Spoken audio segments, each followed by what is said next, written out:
National equal party के मंडल अध्यक्ष अजय आर्या जी की एक संस्था है अंबेडकर शक्ति युवा संगठन, उनके द्वारा अंबेडकर शक्ति युवा संगठन का यह कार्यालय का आज उद्घाटन हुआ है। मैं सभी लोगों को बधाई देना चाहता हूँ कि इतना पुण्य काम जो अंबेडकर शक्ति युवा संगठन के द्वारा अजय आर्या जी के द्वारा और उनकी टीम में सुविधार जी हैं, संदीप भास्कर जी हैं, सुनील कुमार बौद्ध जी हैं, मनोज माही हैं, दिलीप कुमार भारती हैं, धर्मेंद्र कुमार हैं, चंद्र कुमार है, योगेंद्र जसवारा जी हैं, गणेश जी हैं और तमाम इनके पास जो विगत कई वर्षों से अंबेडकर जी के नाम पर शोषित, वंचित, दलित, पिछड़े, अशिक्षित लोगों को जागरूक करने का काम कर रहे हैं। जाड़े के दिन में कंबल बांटकर गरीब परिवार के बीच में जाकर उस परिवार को शादी में, लड़की की शादी में सहयोग करके, जहां जो बच्चे, जिस बस्ती के बच्चे पढ़ लिख नहीं पा रहे हैं, उस बस्ती के बच्चों को शिक्षा के प्रति जागरूक करके यह संस्था जो है विगत कई वर्षों से यही काम करती आ रही है। ये कोई राजनीतिक वाला ऑफिस या कार्यालय या राजनीतिक कोई स्टंट नहीं है। मैं ऐसे महान विभूतियों को, युवाओं को मैं बहुत बहुत धन्यवाद देता हूँ, अजय आर्या जी की पूरी टीम को, कि आप लोग के अंदर यह प्रेरणा बाबा साहब के माध्यम से, भगवान बुद्ध के माध्यम से आई और आप लोग हर समाज के दबे कुचले, शोषित, पीड़ित, वंचित, कमजोर, लाचार, बेबस सभी लोगों को सहयोग करने का काम करते हैं। और इस कार्यक्रम का, कार्यालय का उद्घाटन आज हो रहा है। इस अवसर पर मुझे नेशनल इक्वल पार्टी के संयोजक शशि प्रताप सिंह को और हमारी पार्टी की महिला मंच की राष्ट्रीय अध्यक्ष दीदी वंदना सिंह जी को, हमारे पार्टी के राष्ट्रीय महासचिव और प्रवक्ता प्रकाश जायसवाल जी को और पूर्व deputy collector commissioner sale tax RK. Prasad ji हैं, इनको अजय आर्या जी ने, उधर सुमन जी, अरविंद जी, गौतमा जी, हमारे पार्टी के तमाम राजू हैं, जितेंद्र हैं, दिनेश जी, सभी लोगों को बुलाकर जो सम्मान देने का काम किया है, यह सम्मान मैं आजीवन नहीं भूलूंगा। और इस सम्मान को मैं अजय आर्या जी के साथ कंधा से कंधा मिलाकर, यह कार्यालय आज बनारस में खुला है। मैं पूरा उम्मीद करता हूं कि आने वाले वर्षों में यह संस्था पूर्वांचल के सभी जिलों में इस तरह का कार्यालय खोलकर और समाज के सभी वर्ग के लोगों को मदद करने का काम करेगा। नेताजी अम्बेडकर शक्ति युवा रैली का बात चल रहा है, क्योंकि आप राजनीति के सर एक पुराने रूप से आप राजनीति करते आ रहे हैं। 2 महीने पहले अमित शाह ने अम्बेडकर जी को लेकर के एक बड़ा ऐसा बयान जो था कि बड़ा विवादास्पद सा चला गया। क्या लगता है उन्होंने पूरे देश भर के बाबा साहब को मानने जानने वाले लोगों ने, ऐसे वक्तव्य देने वाले व्यक्ति को कोई ऐसा यंत्र नहीं होगा, जूता, चप्पल, लाठी, डंडा, आग जलाकर, पुतला फूंककर, सारे चीज़ों को जिस तरह से राजनीति में किसी व्यक्ति के द्वारा भद्र टिप्पणी पर जो काम किया जाता है, मुझे लगता है देश के 60% लोगों ने इसको इस तरह का कृत करके उसको बताया कि बाबा साहब वो जीव हैं जिन्होंने मुझे चलने का, बोलने का, वोट का अधिकार और एक समान सबको शिक्षा मिले, एक समान सबको नौकरी मिले, सभी लोग एक समान हो, ये रास्ता दिखाने वाले व्यक्ति के ऊपर जिन्होंने उंगली उठाया, उनको उसी तरह स्वागत करने का भी पूरे लोगों ने जोर विरोध किया, ताकत लगाकर उनका विरोध किया, इस्तीफा मांगा। लेकिन ये सरकार हिटलर की है। यह कहा जाता है ना, हम लोग कहानी में पढ़ते थे कि हिटलर की सरकार एक थी, तो वास्तविकता में यह सरकार हिटलर की है। लेकिन आप इंतजार कीजिए, जो हश्र उत्तर प्रदेश के लोकसभा चुनाव में हुआ है, उसका 4 गुना बड़ा हश्र इन लोगों का 2027 के विधानसभा में होगा। और यही लोग घूम घूम कर बाबा साहब के चरणों में माथा पटक के कहेंगे कि हमसे गलती हो गई। अभी अम्बेडकर जी के प्रपोत्र आए थे बनारस में, तो आज से बड़ा उनका देखा गया था कि क्या कोई राजनीतिक बात भी आपसे हुई है पार्टी को लेकर के? अंबेडकर जी को मैं अपने दिल में हमेशा रखता हूँ और उनके बारे में मैं रोज पढ़ता हूँ।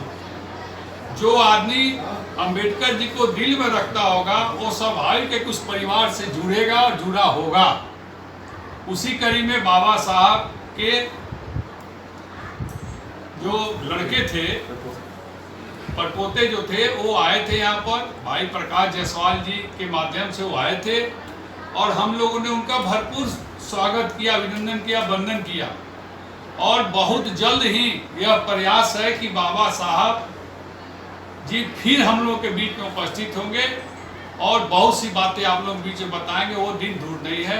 हम लोग फिर प्रयासरत है कि उनको बनारस एक बार फिर बुलाया जाए, क्योंकि पिछली बार तो बहुत शॉर्ट समय के लिए आए थे, इस बार पूरे दिन के लिए हम लोग बुलाना चाहते हैं। Thank you sir, thank you. कुछ बताएं।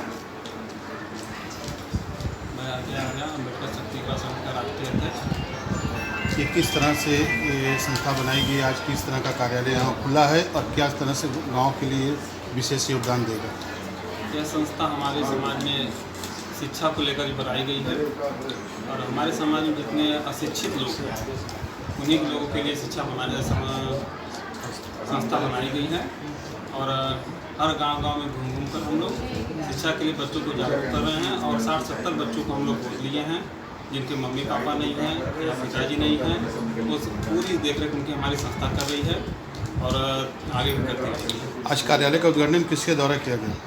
आज कार्यालय का उद्घाटन नेशनल पीपल पार्टी के राष्ट्रीय अध्यक्ष माननीय शशि प्रताप जी द्वारा किया गया है और नेशनल पीपल पार्टी के राष्ट्रीय अध्यक्ष महिला मंच की दीदी बंगान जी द्वारा किया गया।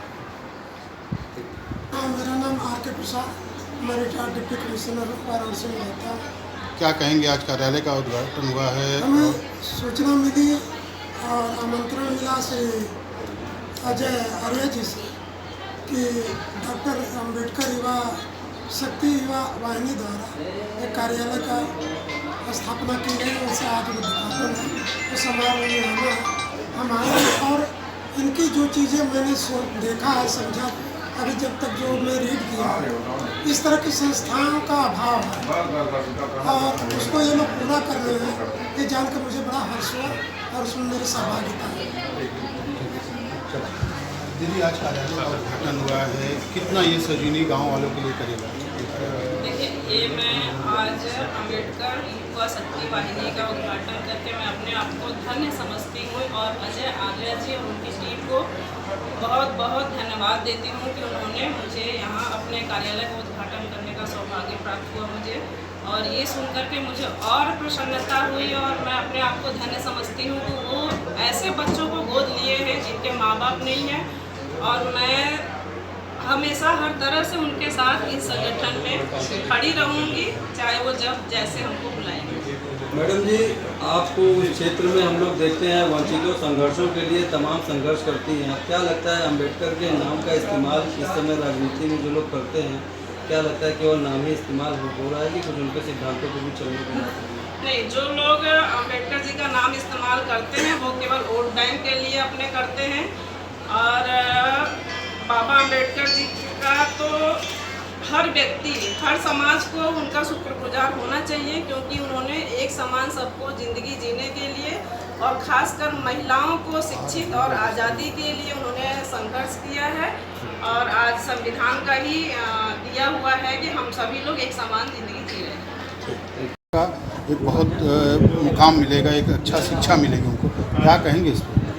ये बड़े हर्ष की बात है और आपको बताना चाहेंगे कि नेशनल इक्वल पार्टी की जब स्थापना हुई उस टाइम पे ही नेशनल इक्वल पार्टी का मेन उद्देश्य था शिक्षा और चिकित्सा बच्चों की। कहीं ना कहीं अजय आर्य जी ने इस चीज़ को देखा, सुना, समझा और पार्टी से हमारी आके जुड़े और बड़ा हर्ष हो रहा है कि आज के दिन अजय आर्य जी ने अपनी संस्था का उद्घाटन नेशनल इक्वल पार्टी के हमारे राष्ट्रीय अध्यक्ष आदरणीय शशि प्रताप सिंह से करवाया। और ये सुन के बड़ी अच्छी बात है। देखिए क्या है कि जिनके हैं आगे पीछे उनके तो तमाम लोग हैं, जिनके नहीं हैं उनको पालना बहुत बड़ी बात। और रह गई कि बाबा साहब की बात आप लोग कर रहे हैं, तो बाबा साहब के द्वारा बनाए हुए संविधान की ही वजह से आज पूरा हिंदुस्तान का एक एक नागरिक समान जीवन जी रहा है। और कहीं न कहीं कुछ पार्टियां ऐसी हैं जो उनका विरोध करती हैं, उनके नाम को बजाती हैं, ये है वो। तो आपको बतलाना चाहेंगे, कोई भी पार्टी हो हिंदुस्तान की, उसको हिंदुस्तान में लोग जानते होंगे, लेकिन बाबा साहब को पूरे पृथ्वी पे लोग जानते हैं। बाबा साहब वो शख्स है। तो मैं ये कहना चाहूँगा, आज अजय आर्या जी के द्वारा उनके कार्यालय का जो यहाँ उद्घाटन किया गया है, तो मैं दिल से और यही दुआ करूंगा उनके लिए कि वो अपने मिशन में आगे आगे चलते रहें और हम सभी उनके रीढ़ का हड्डी बन के हमेशा उनके साथ चलने का काम करें।